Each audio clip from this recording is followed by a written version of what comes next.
Sur ces 9 cas, les juges d'instruction ont décidé de notifier une mise en examen pour 4 d'entre eux.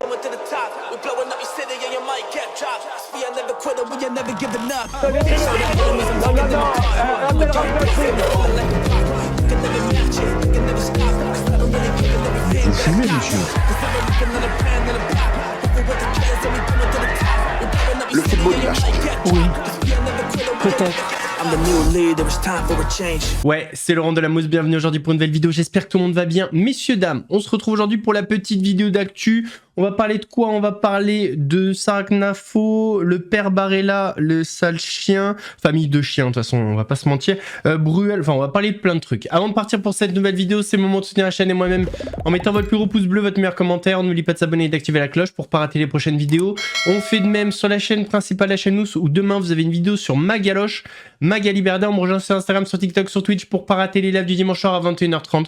On va chercher à boire, à manger, on se met à l'aise et moi je m'occupe du reste. Messieurs, dames, en ce moment, on le sait, la France est tendue. La France cherche des coupables mais aussi des solutions après le drame de la petite Liana. Il y a quelques minutes, Jordan Bardella a pris la parole. Alors attention, quand je mets des vidéos de politique, peu importe le bord, gauche, droite, extrême gauche, extrême droite, ce que vous voulez, ça ne veut pas dire que je les aime ou que je les apprécie ou que je partage leurs idées. Sauf si je le dis. Voilà. Si à un moment donné je suis d'accord, je vais dire je suis d'accord. Mais si je mets une vidéo, c'est juste parce que c'est dans l'actualité. Voilà, je sais pour certains c'est un petit peu compliqué à comprendre. Bon, pour ces personnes-là, on peut rien faire pour vous. Mais pour les autres, je pense que vous allez comprendre aisément. Donc voilà, Jordan Bardella s'est exprimé sur Gérald Darmanin. Et pour lui, Gérald Darmanin aurait dû présenter sa démission. Je pense qu'un responsable politique est responsable avant d'être politique. Et donc, je crois précisément que parce qu'il a été ministre de l'Intérieur en charge de la sécurité des Français, parce qu'il est en charge de l'institution judiciaire et que cette institution a manifestement failli, peut-être que l'honneur aurait appelé Gérald Darmanin à présenter au président de la République sa démission pour reconnaître la faute de l'administration, ce qui ne veut pas dire de reconnaître sa faute, sa responsabilité personnelle, mais en tout cas celle de l'administration dans cette affaire. Libre au président de la République de l'accepter, libre au président de la République de la refuser. Mais voyez bien que nous avançons dans une démocratie où plus personne n'est responsable de rien. Où le ministre de l'Intérieur n'est plus responsable des scènes de guerre civile qui se déroulent dans Paris. Où le ministre de la Justice n'est plus responsable des fautes de son administration. Et où le gouvernement et le président de la République ne sont plus responsables de rien. Bon. Le président de la République, il est au pouvoir depuis 10 ans. Vous voyez ? Il y a 10 ans, Emmanuel Macron avait promis 10 000 places de prison supplémentaires. Il y en a eu 4 000 qui ont été construites. Enfin, qui ont été, en tout cas, dont la construction a été engagée. Donc, je pense que les Français ne supportent plus cette époque et cette société où plus personne n'est responsable de rien. Et donc, très certainement, cette enquête dira quelles ont été les responsabilités individuelles. Mais cette affaire très grave appelle à un changement de doctrine en matière pénale et en matière judiciaire, mais elle appelle aussi les responsables politiques et les responsables de la chaîne pénale à prendre leurs responsabilités et à assumer les conséquences d'actes ou de décisions qui ont été prises ou qui n'ont pas été prises. Hier, on a parlé du papa de Jérôme Barella parce que oui, apparemment, la monstruosité, c'est de famille chez les Barella. Donc, le papa de Jérôme Barella avait été visé par une plainte pour viol parce qu'une de ses petites filles l'accusait d'inceste. Mais c'est pas tout, c'est ça le pire. En fait, il n'y a pas une petite fille, mais 2 petites filles. On est le 19 février 2013 lorsque cette affaire commence. Priscilla, 13 ans, vient en gendarmerie avec sa maman pour dénoncer des faits d'inceste commis selon elle par le compagnon de sa grand-mère, c'est-à-dire son grand-père par alliance. Il porte un nom aujourd'hui tristement célèbre. Il s'agit de Joël Barella, le père de Jérôme Barella. Il est âgé aujourd'hui de 71 ans. Et l'enfant va raconter aux gendarmes des attouchements et des pénétrations multiples entre janvier 2010 et février 2013 au domicile des grands-parents notamment. Le lendemain, un examen médical légal est pratiqué mais ne constate aucune lésion et les enquêteurs vont alors auditionner l'entourage qui va majoritairement défendre le grand-père. Lui est placé en garde à vue en 2014 et il va tenir des propos très durs envers la fillette, parlant d'une petite fille aguicheuse et ayant tendance à mentir. En parallèle, la petite Priscilla sombre profondément dans des troubles psychiques. Pas de lien avec l'inceste qu'elle a subi selon la justice qui, 8 ans après la plainte, en 2021, ordonne un non-lieu en faveur du grand-père Barella. Aucun élément recueilli ne permet d'établir la matérialité des faits. Et l'autre petite fille, que dit-elle? Eh bien, en 2015, cette petite fille qui est la demi-sœur de Priscilla, elle s'appelle Maëva, elle est âgée de 6 ans de moins. Elle se retrouve toute seule tout un mois d'été au domicile des grands-parents. Hier, j'ai pu la voir au téléphone grâce à ma collègue Linda Bouziad. Elle nous raconte que durant ce mois d'été, son grand-père lui avait fait subir des attouchements sexuels alors qu'elle n'avait que 9 ans. Ce n'est que 2 ans plus tard qu'elle en avait parlé à un professeur qui avait signalé l'affaire. Il y avait eu une enquête, mais là encore, la parole n'avait pas été crue, pas de preuves, classement sans suite en 2020. Sauf qu'hier soir, le parquet de Béziers a décidé de rouvrir cette enquête. Va-t-il rouvrir également l'enquête concernant la petite Priscilla? À cette heure, la question n'a pas de réponse. Joël Barella demeure présumé innocent des faits qui lui sont reprochés et qu'il a toujours contesté. Personne s'en a aperçu, personne se questionnait. Et quand bien même j'allais en parler, on n'allait pas me croire parce que on n'avait déjà pas cru ma grande sœur. Tout d'abord, ça s'est passé pendant un été parce que du coup mon papa travaillait beaucoup. Donc je devais aller en vacances chez du coup ma grand-mère et Joël. Et donc pendant un mois, les faits se sont déroulés directement sur le terrain familial où on allait régulièrement en vacances. Donc ça a commencé par des gestes parce que je dormais dans une caravane et j'avais peur à cet âge-là. Puis ça s'est déroulé dans la piscine sur le terrain, puis à la mer. Et en fait, j'ai jamais rien dit, par peur, parce que j'étais peut-être innocente aussi à ce moment-là.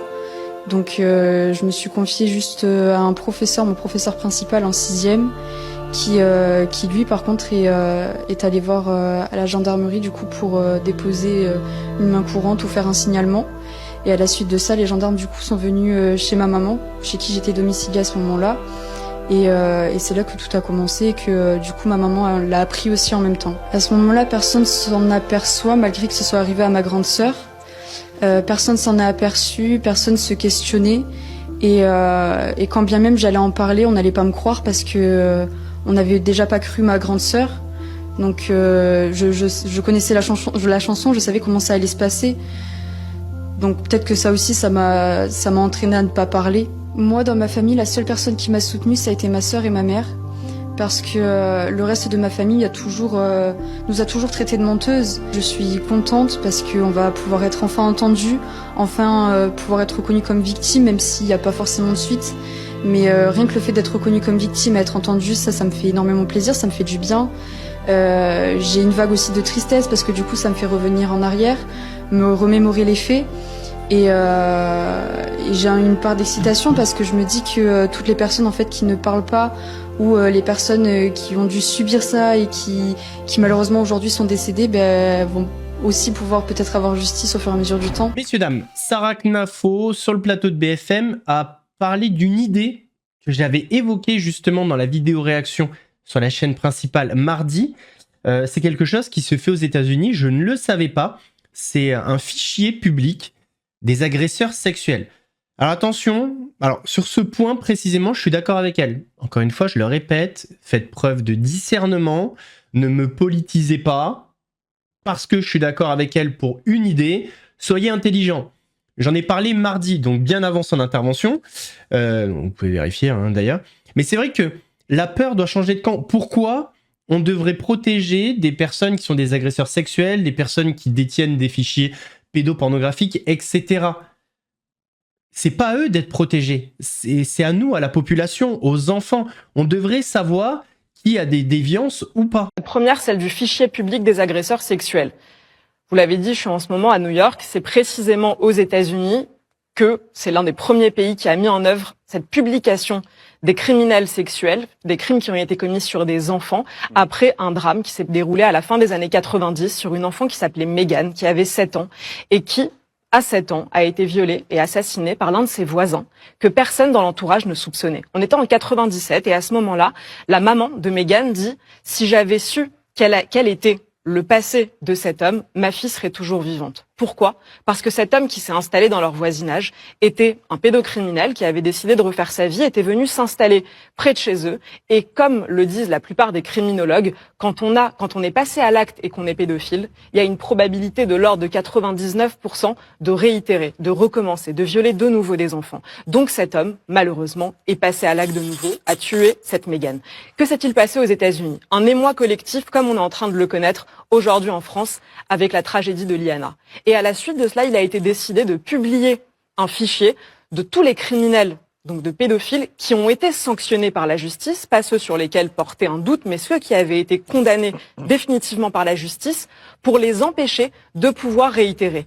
Pourquoi un fichier public ? Avec les photos, avec les noms, avec les crimes qui avaient été commis, pour que chaque parent, dès lors qu'il a le moindre doute sur la présence d'un homme qui est à proximité de leurs enfants, que ce soit un professeur de sport, que ce soit un enseignant au collège, que ce soit un animateur, il n'y a pas l'équivalent du périscolaire, mais un animateur qui est au contact de jeunes enfants, que les parents puissent vérifier sur ce fichier si la personne sur laquelle ils ont un doute a déjà commis un tel crime. Et on peut dire que ça a sauvé des vies. Oui, ce fichier a sauvé des vies. Donc moi, ce que je propose pour la France, et pardon, j'en finis par là, ce que je propose pour la France, c'est qu'on ajoute à notre arsenal pénal une telle condamnation. C'est-à-dire que lorsque quelqu'un est condamné pour un crime sexuel sur un enfant, qu'il puisse être inscrit à ce fichier des agresseurs sexuels pour qu'on puisse le savoir. Alors, je suis totalement d'accord avec elle, mais je trouve ça trop soft, dans le sens où, pour moi, dans ce fichier-là, il devrait y avoir aussi les personnes qui n'ont pas forcément agi, mais qui détiennent des fichiers pédopornographiques, qui ont des discussions, même s'ils sont pas passés à l'acte, tant pis, voilà, t'as des déviances, c'est-à-dire qu'un jour ou l'autre, tu peux franchir le pas, tu dois être sur ce fichier. Et si on y réfléchit bien, ce fichier n'aurait pas empêché un Jérôme Barella, parce qu'il n'a jamais été condamné. Ouais, c'est ça qui me dérange. Jérém Star avait son procès pour avoir sauté dans les arènes de Nîmes et avoir protesté contre la corrida. Alors, dans un premier temps, il a été relaxé. La justice a donc décidé la relaxe. Ce qui veut donc dire qu'il est donc autorisé de sauter dans des arènes et de dire « fuck la corrida ». C'est hallucinant de se retrouver devant le tribunal quand des prédateurs qui s'en prennent à des enfants ne sont pas inquiétés et où des défenseurs de la cause animale se retrouvent traités comme des délinquants.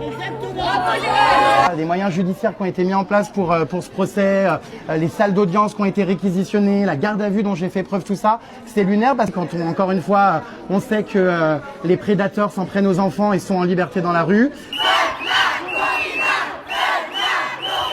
C'est une décision qui est très importante. Merci. En 2026, il n'est plus possible de torturer des animaux pour du divertissement, pour de la mode. On ne peut plus se comporter comme au Moyen-Âge. C'est incroyable de voir toute cette mobilisation. J'invite tout le monde à sauter dans toutes les corridas de France, dans toutes les arènes, à perturber ce spectacle macabre. C'est bizarre, les pro-corridas, on les entend pas, elles sont où toutes ces baltringues? Est-ce qu'il y a quelqu'un qui aime la corrida? Ah bah il y a personne, c'est marrant ça quand même.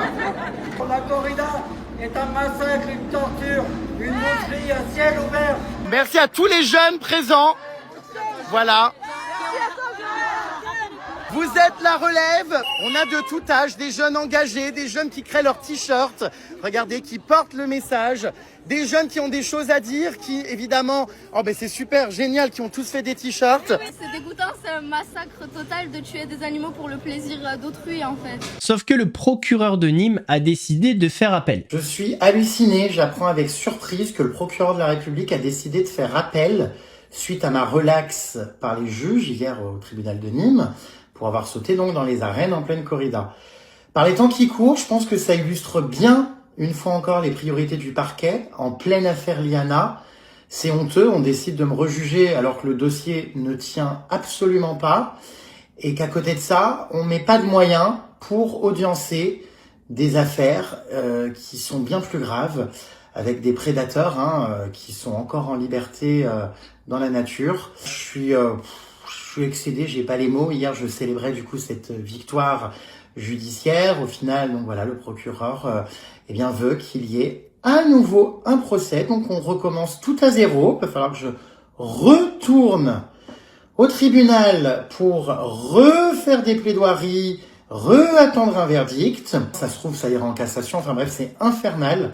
C'est-à-dire que pour avoir défendu les taureaux, donc les animaux, pour faire des actes militantistes pour la cause animale, eh bien, on a des moyens, mais alors qui sont déployés pour me juger, me rejuger, alors que je pense que j'ai pas besoin de vous faire un dessin. Tout ce qui se passe aujourd'hui en France est scandaleux. Dans la nuit de samedi à dimanche, c'est l'UFC Maison Blanche, un des plus gros événements MMA jamais créés. Les moyens mis en place sont titanesques.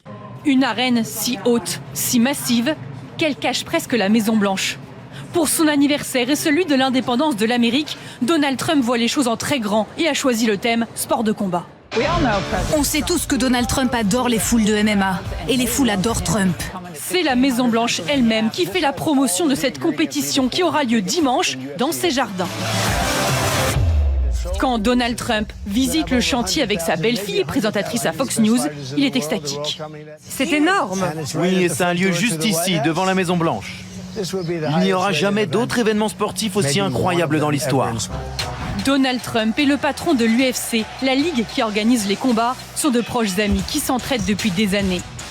Dana White a notamment largement contribué à la campagne présidentielle.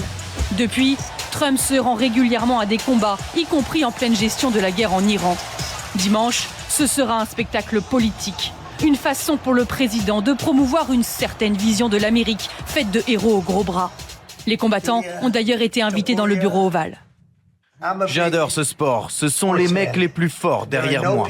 Vous avez les athlètes les plus puissants. L'événement a coûté plus de 60 millions de dollars, financé par l'UFC et des fonds privés. 85 000 spectateurs sont attendus dans cette arène et devant les écrans géants. Parmi les invités dimanche, de nombreux militaires, mais à une condition, qu'ils ne soient pas en surpoids. Cela nuirait à l'image de force et de virilité que Donald Trump veut renvoyer. Excusez-moi les amis de France Télévisions, je ne veux pas vous déranger, vous faites un sujet sur l'UFC Maison Blanche. Il y a juste un Français qui combat pour la ceinture des poids lourds. Voilà, au lieu de nous parler des militaires en surpoids à la fin. Un petit focus sur Cyril Gane, bon gamin, qui combat Alex Pereira pour la ceinture des poids lourds. Je sais pas moi. Parlons d'un autre Français qui a un gros combat à mener, Patrick Bruel. On le sait, garde à vue prolongée, il pouvait être mis en examen pour 9 affaires, il pouvait même aller en détention provisoire, mais il a été libéré. Patrick Bruel est entendu ici, au tribunal de Nanterre. Patrick Bruel est entendu ici, au tribunal de Nanterre par 4 juges d'instruction. L'artiste est mis en cause dans 9 affaires de viol et d'agression sexuelle. Son audition a commencé dans cette salle en fin d'après-midi. L'enjeu est crucial. Le parquet requiert sa mise en examen et son placement en détention provisoire. Pour cette avocate de 2 victimes, ces réquisitions sont à la hauteur des faits. Le parquet de Nanterre a fait son travail, à charge et à décharge, en faisant fi de la personnalité, bien sûr, très médiatique, très aimée.